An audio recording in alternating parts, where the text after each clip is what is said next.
All right, welcome back. You may not know them, but Masibulele Xaso and advocate Modibedi Phindela are two gentlemen who will be playing very, very critical roles when President Jacob Zuma delivers his State of the Nation address on Thursday. As advisors to Parliament's presiding officers, they will be sitting right behind National Assembly Speaker Baleka and Mbete, a national chair of provinces, that's the chair Thandi Modise, ready for whatever eventuality.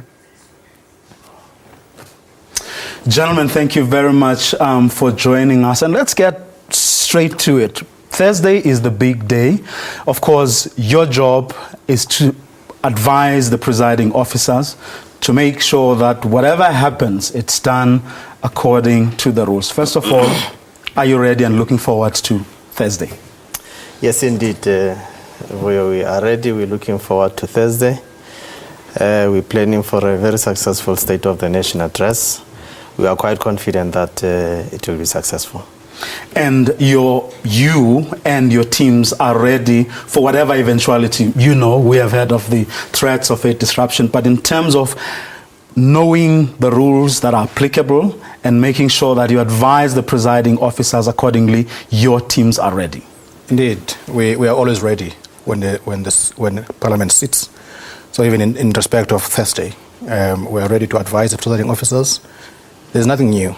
The rules are the same in terms of application. But of course, Thursday's meeting is a State of the Nation address. It's a special sitting called by the President. So it cannot be treated like an ordinary sitting of the House. Now, what happens if, I think a lot of our viewers are going to be interested, given the threats that one party has made, have you sort of looked at what the rules say? In the event the president is there ready, about to deliver his State of the Nation address, party member stands up and says, point of order, Madam Chair. What do you advise the presiding officer? Yes, as we have indicated, we are ready. We have been advising the presiding officers throughout. It's not for the first time that there will be a joint sitting. It's not for the first time that there will be State of the Nation address. But obviously we cannot anticipate what the rulings of the day would be. It would be irresponsible of us to, as the advisors or as the officers of the houses, to anticipate what kind of rulings may be made on that day.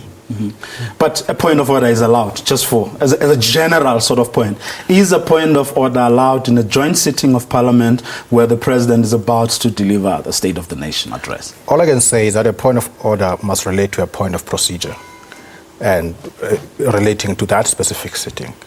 I don't know what point of order could arise when the President addresses the sitting, the nation, because it must relate to a point of procedure. Just if I may take you back 7 months ago, when some of the things we saw happening in Parliament over the past few months, were they anything, and I'm trying very carefully not to involve or to drag you into politics here, were they extraordinary for you? And did they require anything extraordinary from your part? In other words, was it something you had ever come across before, even vaguely, and did it make your life any easy or any difficult? The rules, as my colleague has indicated, the rules are there. And it is the responsibility of the presiding officers to apply the rules. And as you have indicated, it is our responsibility to advise them. In terms of the Constitution, of course, the Parliament has the power to determine its own procedures, processes, and internal arrangements. And in terms of powers, privileges, and immunities of Provincial Legislatures Act, Provincial Legislatures and Parliament Act, it is for Parliament to determine also how its proceedings must be run.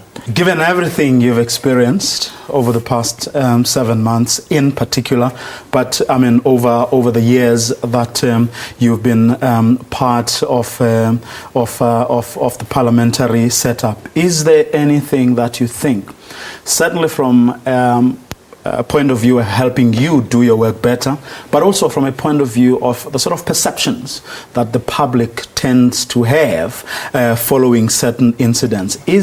Are there particular things that you think maybe could be done differently to improve, to help you do your work better, but also to make sure that the image of Parliament stays intact?